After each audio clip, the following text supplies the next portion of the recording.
Le but du chrétien, ce n'est pas une béatitude privée, mais la totalité.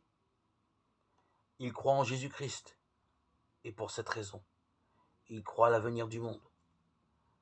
Non pas seulement à son avenir personnel, il sait que cet avenir est au-delà de ce qu'il peut réaliser lui-même. Il sait qu'il y a un sens qu'il est incapable de détruire. Doit-il pour autant rester les bras croisés? Au contraire, parce qu'il sait qu'il y a un sens, il peut et doit collaborer joyeusement et courageusement à l'œuvre de l'histoire.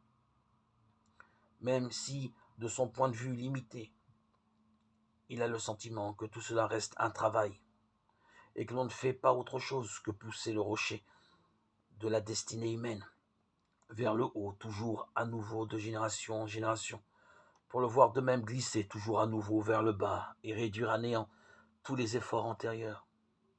Le croyant sait que notre histoire avance vers un point et il n'est pas un éternel recommencement. Le monde nouveau, dont l'évocation sous les traits de la Jérusalem définitive clôt la Bible, n'est pas une utopie, mais une certitude vers laquelle nous avançons dans la foi. Il y a une rédemption du monde. Voilà l'assurance qui porte le chrétien et qui fait encore aujourd'hui tout le prix de la foi chrétienne.